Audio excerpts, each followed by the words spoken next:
Well, it's fall in southern Ontario, and that means the leaves are changing. People are raking them up and putting them in bags for some reason. But that also brings out a subculture in the fishing fraternity, and that's steelheaders. Steelheaders are just starting right now, and they continue throughout the winter. There's been a lot of questions from you guys about steelheading, and so we thought we'd do a few videos on it. And to start off, maybe just get a little bit of an overview. The guy behind me seems to know what he's doing. Maybe we'll ask him. Hi there. Mind if I ask you a couple of questions? Sure. Are you a conservation officer? No. Actually, I'm doing a video on steelheading and saw that you were using a centerpin or a float rod or whatever you want to call it. So I assumed you're fishing for steelhead. You are correct. That's why I'm out here. So let's start with the terminal end. Like, how is it set up and why? It seems a little involved. Yeah, sure. What I use is an 8-pound main line, and off the 8-pound main line I fish a 5-pound leader line, about 2 feet long. I use 2 inline swivels with my float so that I can slide the float up and down. The float's on tubing, so if you need to change your float in a hurry, depending on the conditions, you can pop it off and put another one on. You can also slide it up and down for depth there. Correct. You can slide it the full length between the 2 swivels, which I usually use about 6 or 7 feet. So as the float is going downstream, I'm noticing that the reel's slowly paying line out and you're kind of slowing it down with your finger. What's that about? Well, it's so that I can feel the weight of the float, and if I can feel the weight of the float to the tip of the rod, the bait is just off the bottom, drifting down the river at a nice pace. And when you feel the fish grab it, you'll feel it right from the float to the tip of the rod. Plus it also, I guess the speed of the current on the top of the water is faster than down where the bait is. Yeah, absolutely. So you want to slow it down a bit. Exactly.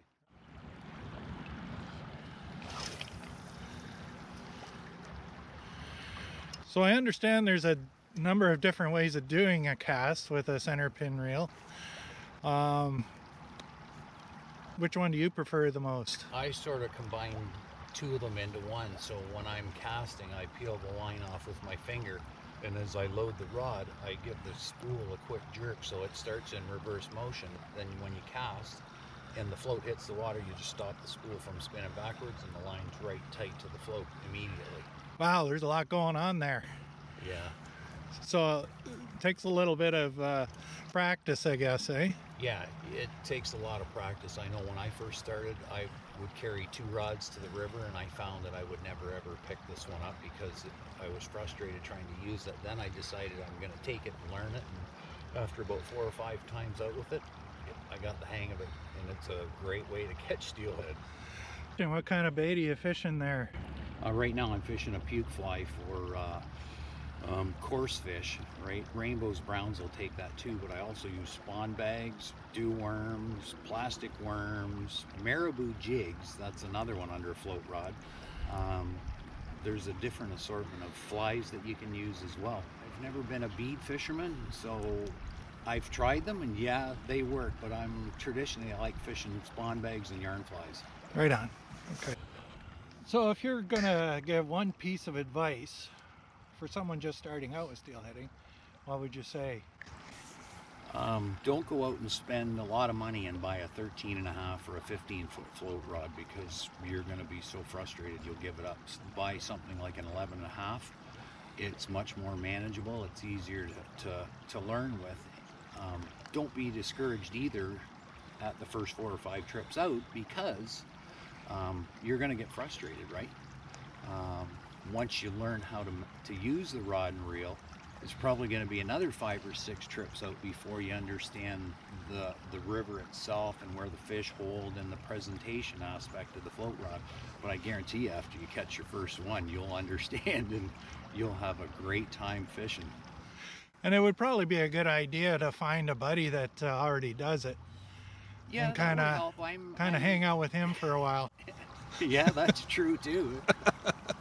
It's a lot easier than fly fishing, I can tell you that. Yeah, join a club, ask questions, get out and fish. Yeah.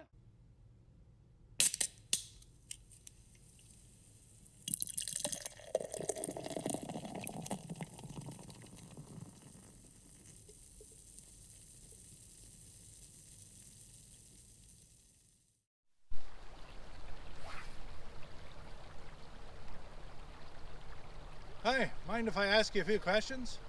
What are you, a CFO or a UFO? Because you're orbiting a little close.